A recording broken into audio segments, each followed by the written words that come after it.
दोनों वज़ीर आज़म ने जो एक दूसरे को खतूत लिखे, उसके बाद एक माहौल बन रहा था, लेकिन ये माहौल अब हमें तल्ख होता हुआ दिखाई दे रहा है। मैं तो कहता हूँ प्राइम मिनिस्टर मोदी की बड़ी मेहरबानी है। मैं तो आई स्टिल डोंट बिलीव कि वो इतना हुआ, हालात इधर तक आगे कि उन्होंने एक लेटर लिख दिया पाकिस्तान डे पे address to prime minister Imran Khan.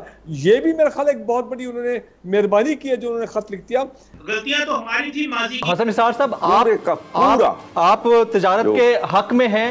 मैं तो 100% इसके हक में हूं। अगर भारत से ट्रेड नहीं होगा तो पाकिस्तान की जो गारमेंट्स की, टेक्सटाइल की एक्सपोर्ट है उसमें फ़र्क आएगा, क्योंकि पाकिस्तान के पास यान नहीं है, कॉटन नहीं है। अब इंडियन यान और इंडियन कॉटन मस्कत से आ रही है और दुबई से आ रही है, पाकिस्तानियों को महंगी पड़ रही है।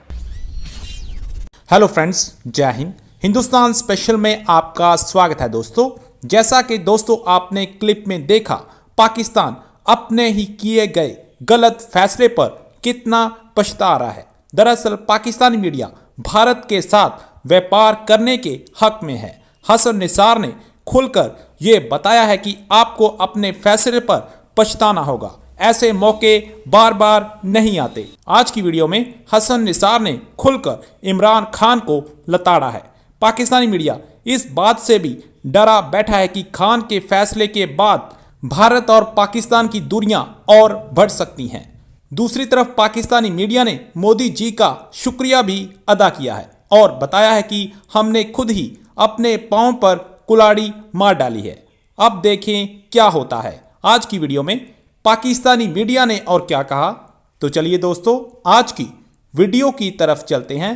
Thank you so much. दोनों वज़ीर आज़म ने जो एक दूसरे को खतूत लिखे, उसके बाद एक माहौल बन रहा था, लेकिन ये माहौल अब हमें तल्ख होता हुआ दिखाई दे रहा है। दुशंबे में दोनों मुल्कों के वज़ीर ख़ारजा ने मुलाकात करनी थी, वो भी मुलाकात ना हो सकी। आखिर उसके पसे पर्दा क्या अवामिल थे, देखिए। शुरू में लाइन ऑफ कंट्रोल के ऊपर जो सीज़ फायर एग्रीमेंट था उसको रिन्यू किया गया, उसकी तजदीद की गई कि उसको दोनों ममालिक उसको रिस्पेक्ट करेंगे। उसके बाद खबर आती है, वो भी अमरीकी मीडिया से, कि मुत्तहिदा अरब अमारात ने दोनों मुल्कों की फ़ौजों को करीब किया सीज़ फायर एग्रीमेंट को रिन्यू करने में, जो यकीनी तौर पे इससे कोई इख्तलाफ नहीं कर सकता कि एक अच्छी पेशरफ्त थी कि seize fire line of control पे होना चाहिए था। आप आगे क्या समझते हैं कि जब ट्रेड की बारी आती है तो फैसले बदल जाते हैं?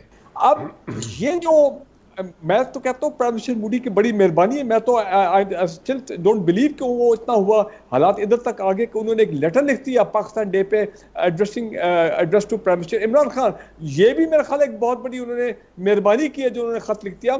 मैं तो भी एक्सपेक्ट ये कर रहा हूँ कि लाइन ऑफ कंट्रोल के एग्रीमेंट के बाद अगर प्राइम मिनिस्टर मोदी भी रिसिप्रोकेट करते हैं और करना चाहते हैं, तो मैं एक्चुअली देखना चाहता हूँ कि उनकी तरफ से कोई सीबीएम क्या ऐसी चीज जो है उनकी तरफ से आएगी जो हम कहेंगे हाँ भाई ये वाकई मामला आगे बढ़ सकते हैं। लेकिन जब भारत ने 2019 में स्टेटस बदला, दुनिया ने आपको क्या रिस्पांस दिया?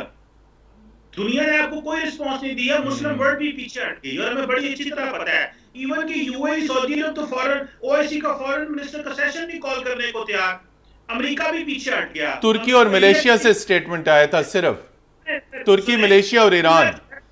इंडिया जो है उसने सबको अब बनवा लिया कि ये बायलैटरल हम डील कर लेंगे। इसमें गलतियां तो हमारी थी माजी की। और दूसरा मुझे ये बताएं अपना मतीन साहब, ब्रिगेडियर साहब ने सही बातें की हैं, लेकिन एक और बात भी है, हम चीनी और उधर से तो नहीं मंगवाते, लेकिन हम रेबीज की मेडिसिन तो वहीं से मंगवाते हैं। हमारी बहुत सारी फार्मास्यूटिकल इंडस्ट्री की मेडिसिन तो आज भी आ रही है।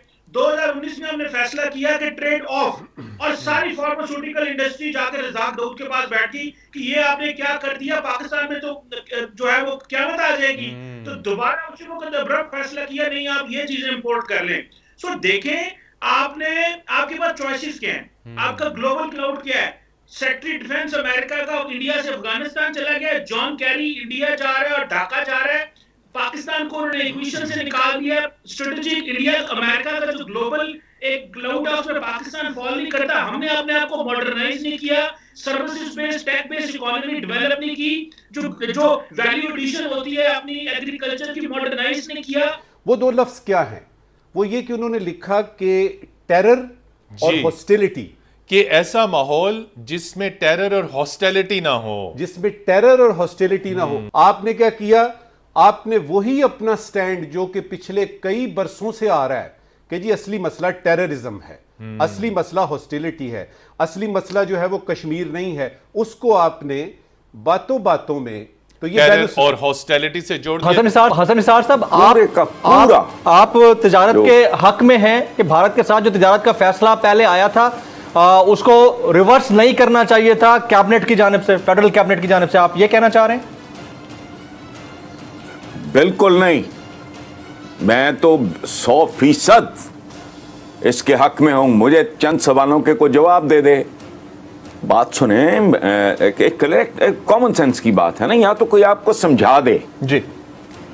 मुझे कोई एतराज नहीं है समझने में। मेरा क्या इशू है, देखें कश्मीर तो बहरहाल कोई माने ना माने वो अपनी जगह पे, हम अपनी जगह पे ठीक है, एक मुतनाज़ा इलाका है। मुझे बताएं मशरकी पाकिस्तान पे तो कोई तनाज़ा नहीं था, कहाँ गया, बिल्कुल क्यों गया?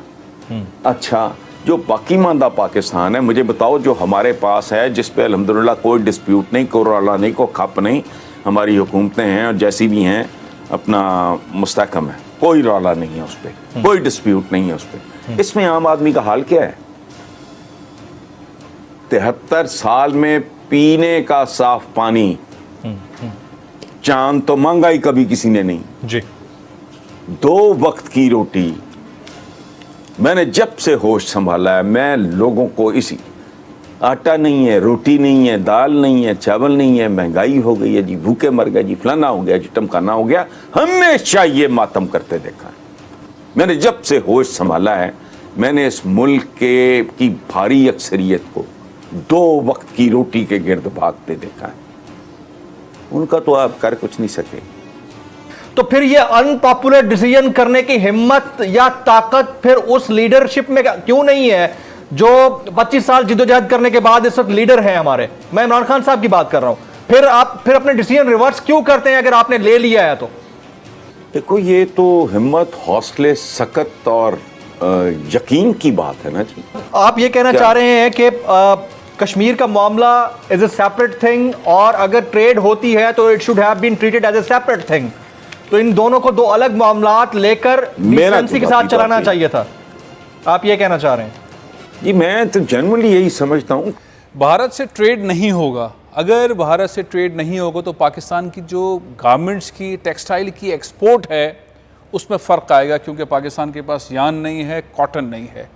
दूसरा रास्ता क्या होगा? अब हुआ यह कि वो मैकेनिज्म चलता तो रहा, लेकिन फिर हुआ यह कि कॉटन नहीं है, यान नहीं, जिसकी वजह से लॉक आया, और जो ऑर्डर्स पाकिस्तान को अमेरिका से और दुनिया भर से मिले थे, जो पाकिस्तान ने मेहनत की, एडवांटेज लिया, वो हाथ से निकलने लगा। और कॉटन का फैसला हुआ कि इंडिया से सस्ती ले लेते हैं, बॉर्डर खोलें। सनतकारों ने शोर मचाया, हुकूमत ने सोचा, हमने रज़ाक दाऊद साहब का सुना, उन्होंने कॉन्फ्रेंस वगैरह की कि हम खोल रहे हैं, लेकिन वज़ीर आज़म ने कहा नहीं भाई, कश्मीर का मसला जब तक होगा तब तक नहीं खोल सकते, बॉर्डर यान और कॉटन नहीं आएगी।